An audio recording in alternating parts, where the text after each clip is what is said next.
Researchers selected 827 patients at random among those who take a certain widely used prescription drug daily. In a clinical trial, 26 out of the 827 patients complained of flu-like symptoms. Suppose that it is known that 2.6% of patients taking competing drugs complain of flu-like symptoms.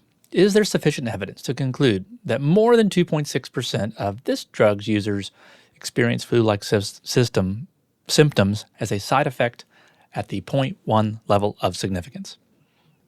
Okay, so let's go ahead and go through our conditions. So this first one is the sample size has to be big enough. Looks like it's going to be, but let's go ahead and do the math. So n times p naught times 1 minus p naught.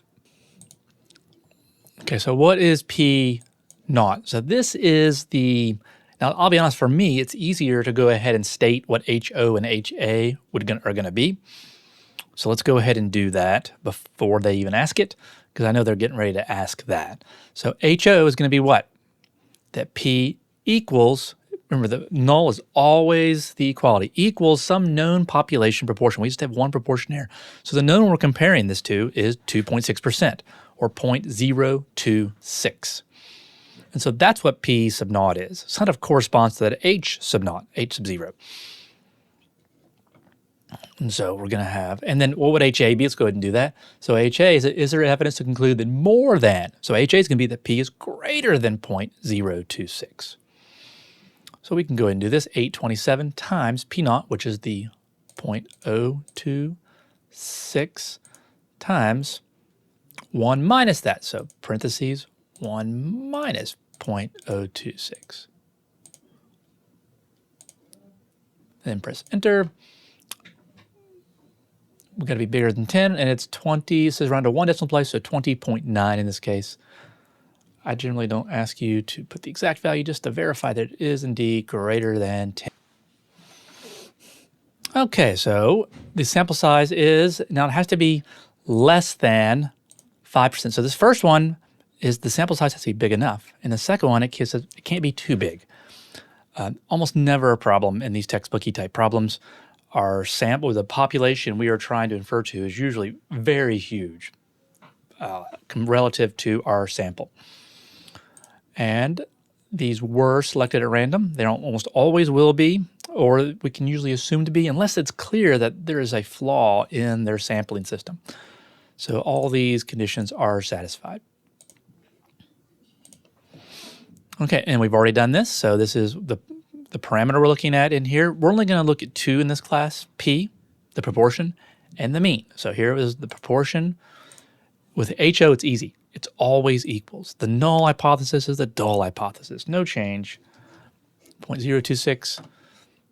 And then H1 or HA is P is, and look for keywords. Usually it's in a sentence like, is there evidence to conclude that? And it says more than. If it said less than, we choose less than. If it says more than, we're going to choose more than. If it says, is there a change? Then we would choose the not equal to. Little side note, these two numbers here will always be the same. So whatever you put here, you got to put there. So no decision there at all. Okay, now let's go ahead and run the test with StatCrunch. Okay, we're going to go to stat, proportion stat, one sample with summary. Kind of forgotten what our numbers are here. So 26 out of 827. And don't forget your change. We're doing a hypothesis test. P equals 0.026. And we're going to make sure you change this greater than. So these should line up what we put here. Okay. In the beginning, I go and do a p-value plot just to make sure I'm making some connections to what we did with normal distribution earlier. And here's our stuff. So notice this is set up exactly the same way. This should match what we stated earlier. Here's our p-value. Here's our test statistic. Here's our sample proportion. And so just look at this. So always look at the sample proportion.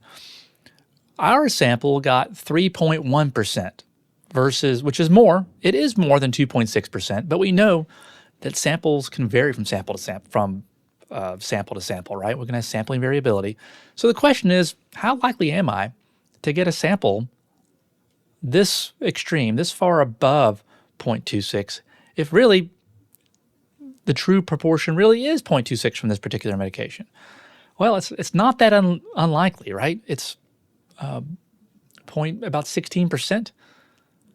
It's not even one standard deviation away from the mean, which isn't that unusual, right? So let's go ahead and report our values, and we can talk about it. So round to 2 places, so 0.98. When you see relatively small z values here, test statistics, it's just not going to be significant.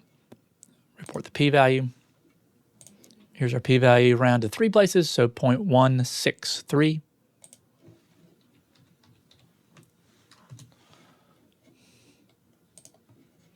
Okay, now for one of the most important parts is the interpretation.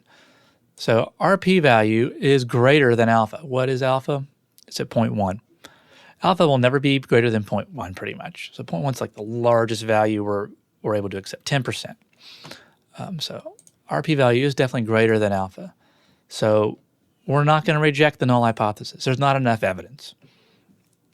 We would not be super excited that it's 3.1% if it's 2.6%. Now, if our sample size were much larger, we could detect a difference, but it wasn't. So here we go. So there is not enough evidence. So if we don't reject, there's not enough evidence at the, let's go and report this, 0.1 level of significance.